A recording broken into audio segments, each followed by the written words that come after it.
Welcome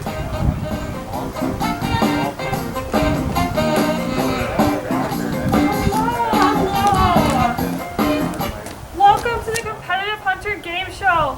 My name is Josie. I'm not only a game show host, I'm also a student here at UW-Stevens Point, majoring in environmental education and interpretation. I've also worked hands-on with raptors at my internship in Wolfridge Environmental Learning Center in Finland, Minnesota.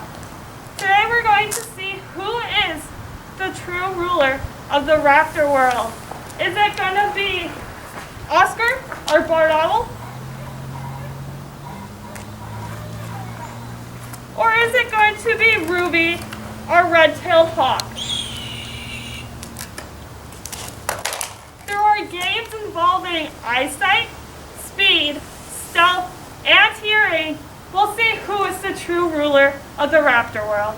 So without further ado, I would like us all to stand up, grab a pair of binoculars, and we will plunge out of this nest and go to our first game involving eyesight.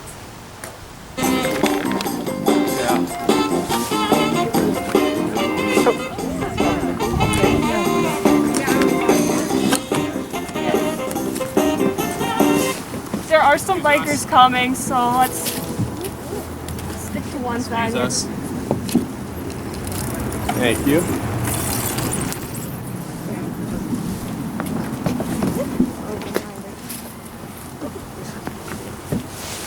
So I wanted to briefly stop here to talk about habitat. What type of habitat do we have around us right now? Yes, we have a wetland, swampy marsh area. So, do we think that is perfect habitat for either Oscar or Ruby? Ruby. Perfect answer. It can actually be both of them. So, with Oscar, he likes swampy, wetland, marshes. In southern states, he can be found in deciduous forests, so trees that consist of maples, elms, the sort.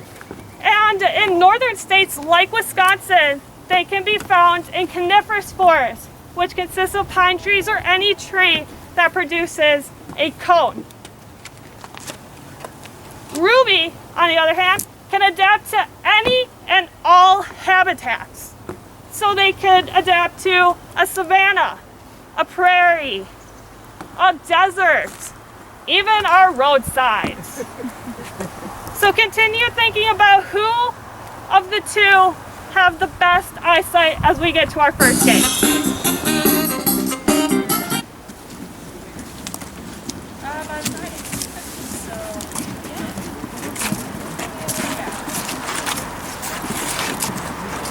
Welcome to our first game involving sight. So, who has an idea of who has better sight? Is it Oscar or is it Ruby? Oscar. Okay, we will figure out during our first game. So, I have two pictures out there in the woods. They're about 100 feet away. That is as far as a hawk and owl can see when they are on the ground. When they're up in the sky, they can see for about a mile. But we're on the ground, so we're gonna see about 100 feet. What I want you to do is use your binoculars. Raise your hand if you don't know how to use binoculars. Okay, perfect. So I want you guys to look at the pictures. One is in monochrome, which is black and white. The other picture is in color. So let's look at those pictures and we'll figure out which one is the eyesight of Oscar and the other one of Ruby. Can you see them both? Yeah. Oh.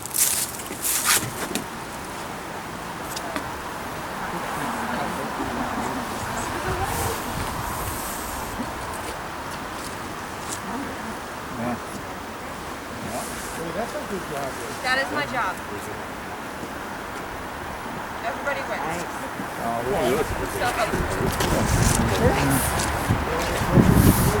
Yeah. Participation point. Oscar is the hawk. Oscar is the owl. I have mixed feelings on that. Okay, did everybody get a chance to look at those pictures? Yep. Which one do you think is Oscar's eyesight? Somebody from this side. One on the left, the daisy. Or zinnia. Yes. The black and white one? Yeah. Yes, perfect. So yeah, Oscar can see in monochrome because he is lacking in color-sensitive receptors in his eye. But this may help him hunt at night. As for Ruby, she sees in multicolor.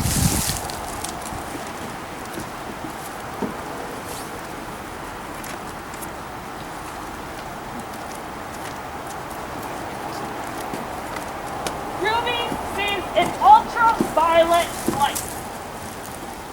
This is what comes off of our sun. Ruby can see those rays that come off the sun. The sun gives us a sunburn. That's what ultraviolet light is. That is pretty cool, and that helps her hunt her prey during the day. Oscar has what we call binocular vision. So what we were using with our binoculars is essentially what he can see, 70 degrees.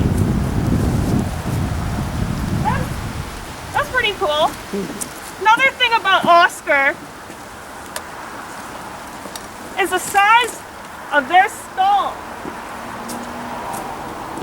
This is pretty tiny, isn't it? This is pretty tiny, isn't it? So, did I grab a baby gray horned owl? Don't know. Yes. No. This is a full-grown adult gray horned owl. But why is it so tiny? Lots of feathers. Yes, because they are mostly made up of feathers. Feathers are what makes it so big and dense. So continuing with the eyes. Their eyes are cone-shaped. They fit perfectly in the eye socket. So, if they fit so perfectly, can they move their eyes just like we can? Probably not. So they're lacking a muscle in their eyes that we have. So I'm going to play eye doctor for a second. What we're going to do is keep our head straight. Now without moving your head, look up to the sky. Look towards the ground. To the left, to the right. We can do that because we have a muscle in the back of our eyes. Owls do not. So, how do they see their prey? By moving their head and their neck.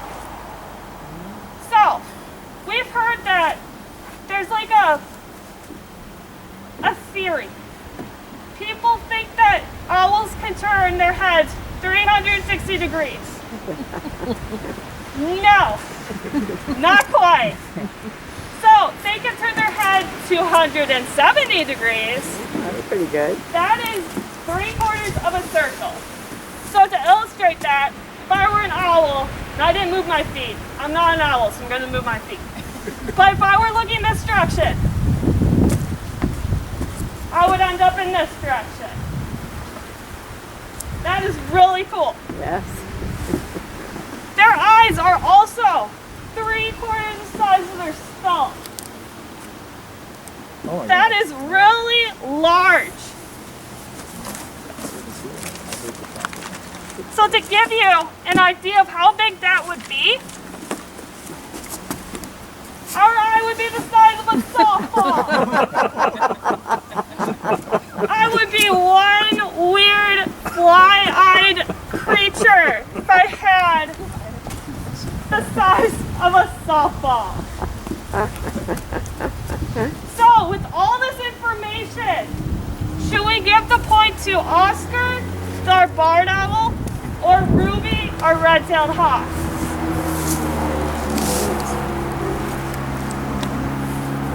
Ruby. Color. Ruby? Yeah, let's give the point to Ruby. Okay. Perfect.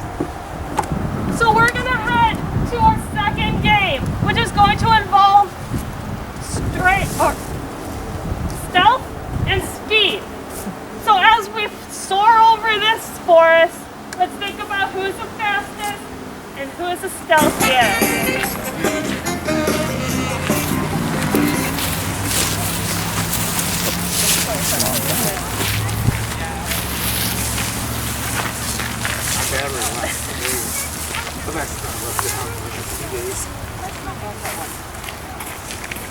So I want to come back to habitat again.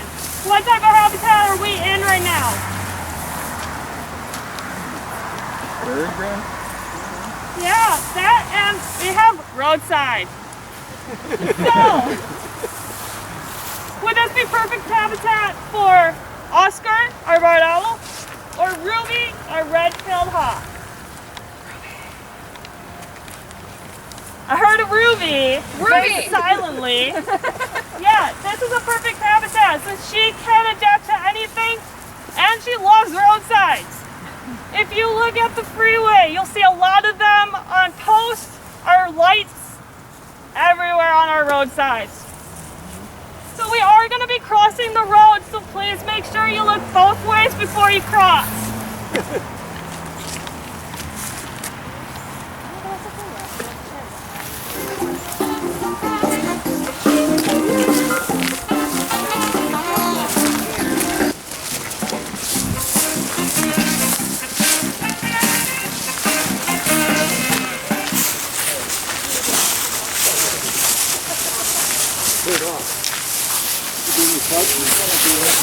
Ooh, nice. Yeah. Good trade. Good trade. Field trip to Beverly Hills.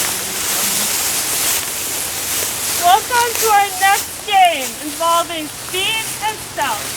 Have you all thought about who might be the fastest and the stealthiest? Ruby? For both of them? Okay. So I have some pictures. Are the real thing, but I want to show those after we do the game. This is a wing of an owl. Is there anything coming up to you about this wing? Maybe how soft or stiff it might look to you?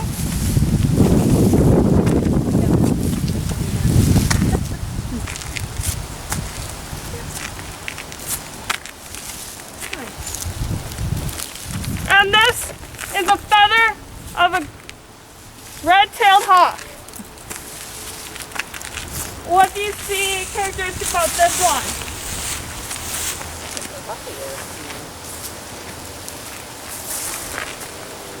All solid, no holes.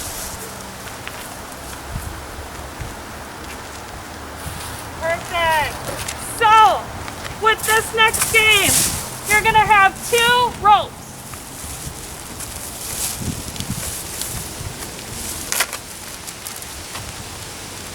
One that is more solid.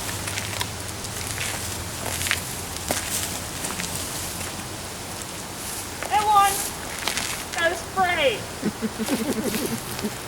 The frayed one is the barred owl. This one is the hawk. Now what I want you to do is swing them in front of you. For this one, we will be spread out. I don't want anybody getting hit. So, what you're going to do is swing it in front of you as hard and as fast as you can. What I want you to pay attention to is how fast it's moving and if there's any sound that is coming from it. We do have a biker coming.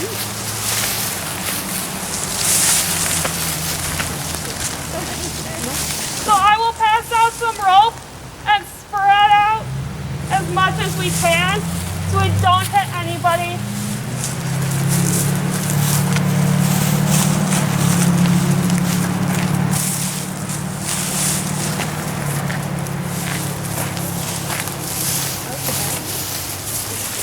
You're losing feathers. I'm losing feathers everywhere. Always fuzz off the leaves. Well, that's a feather down there. I'm okay. It's fine. It can take the You're feather. molting. Like her?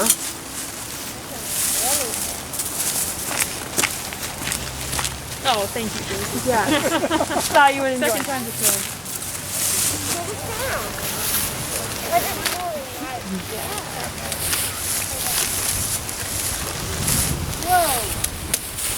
go. Look at her go. Look at her go. She's got this. She's a, oh, I think it's heard something actually. I can hear it this time. Can you? Yeah. The popcorn. You hear it. Okay, once we've tried it, let's congregate back together. If you're not done, perfectly fine. All one. Yeah, all one would do that.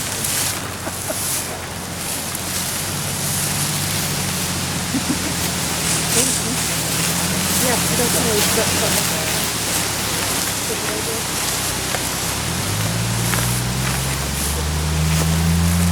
Okay, so what was something that we found out when we were whipping these ropes?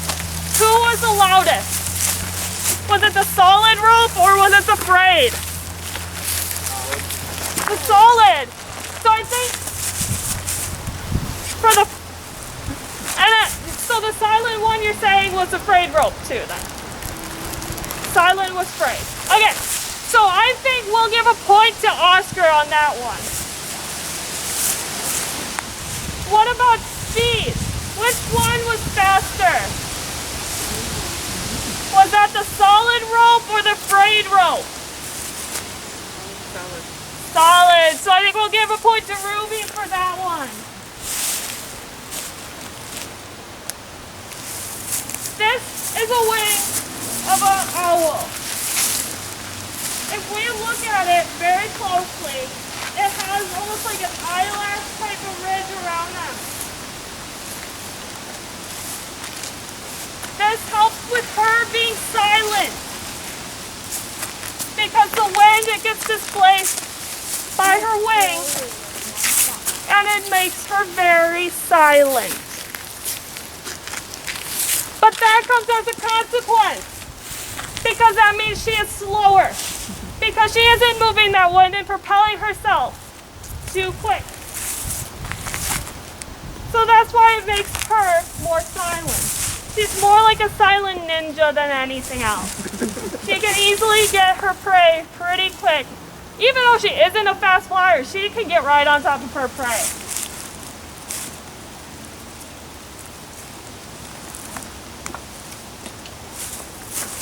This is a red-tailed hawkwing. Quite the opposite. Doesn't really have that eyelash type look. More solid, more stiff.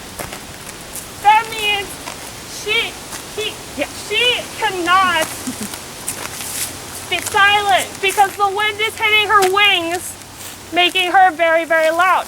But she can propel herself very fast through the wind, making her fast but loud. I say that's kind of a consequence, but if you also think about it, being fast trumps being loud when you are hunting.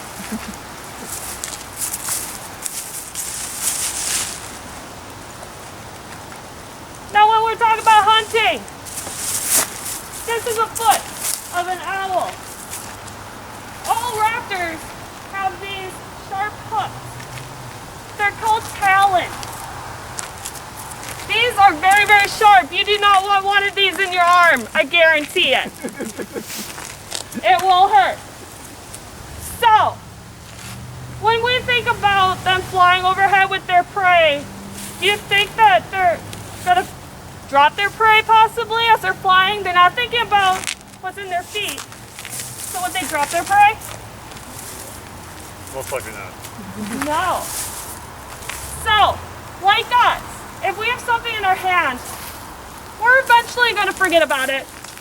And our hand's going to gravitate open. Because our hand is normally open.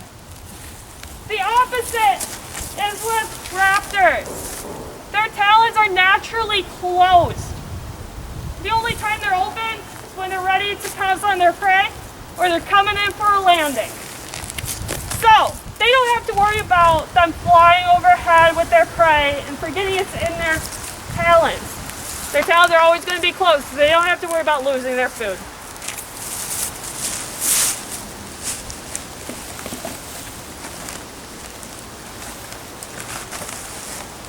Alright.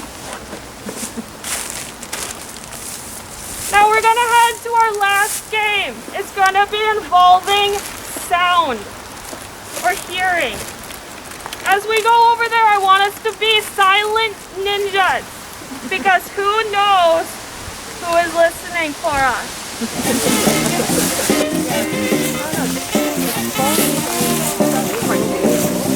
On how it smells, but I don't know what else.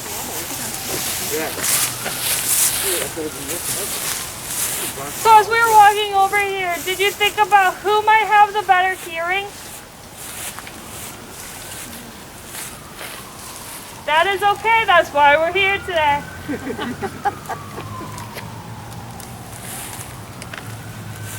Just as a little context of why we're doing what we're doing, owls have asymmetric ears, which means one ear might be up here, the other one might be down there. That is pretty weird.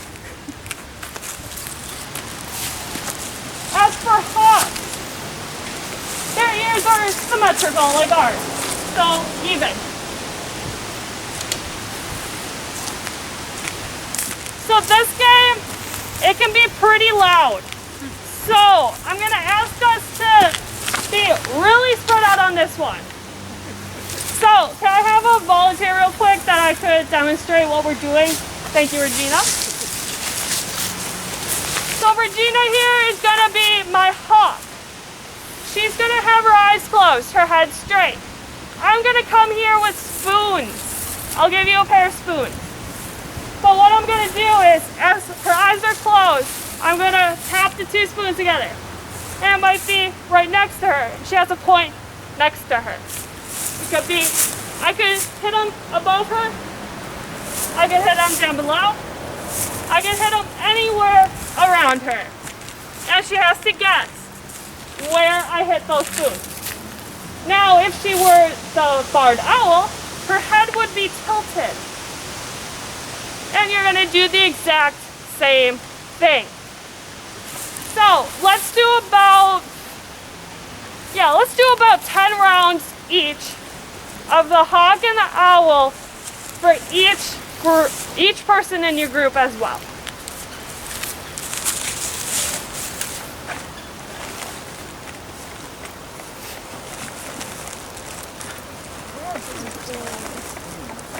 Now this one is a group effort, so if you did come here by yourself, you can pair up with another person.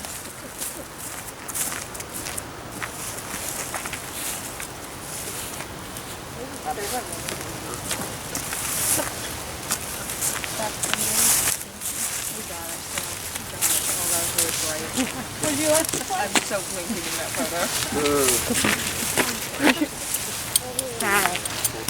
So, I would like us all to spread out. Maybe have one group over on that bridge, one group towards that bridge, and a group down that trail, and a group down this trail.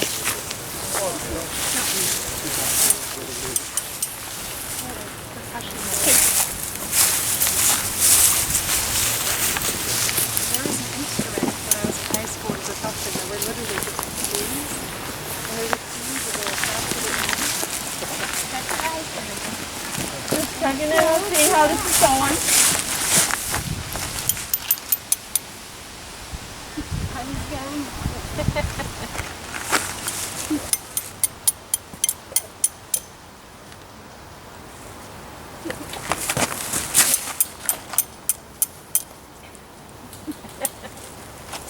So who has already been the hawk? Fox, and I'll be a fox next. You do it for them. I'll put my eye there. Right back here. Here. That's here. No. No. Somewhere back there. No. Oh, you're afraid. Hey, now that we're back together, who had the best hearing? How many got close to 10 out of 10? Was it Ruby, where your head was straight? Or was it Oscar, when your head was tilted?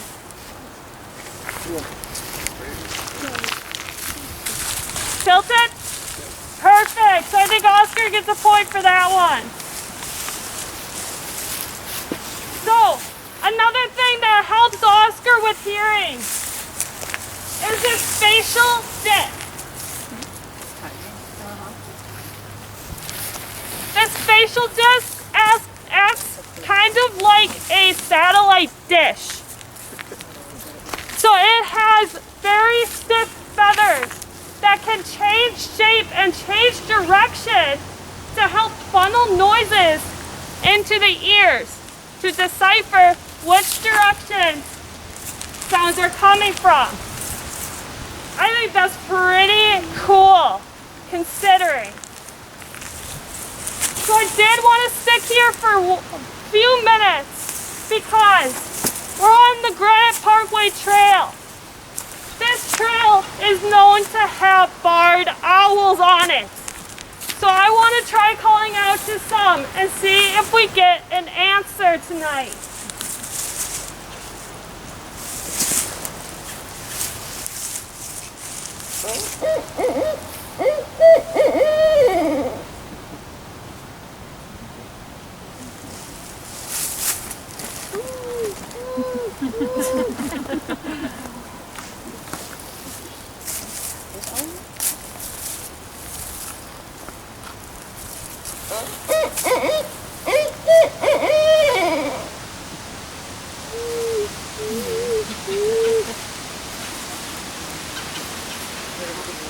I hear other birds. Who do you think? Let's try one more time.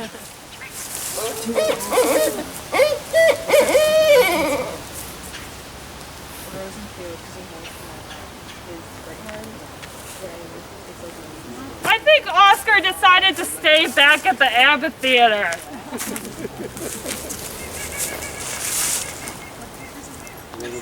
Hey, so we're gonna head back to the amphitheater and we'll tally up the scoreboard to see who is the true raptor ruler of the world.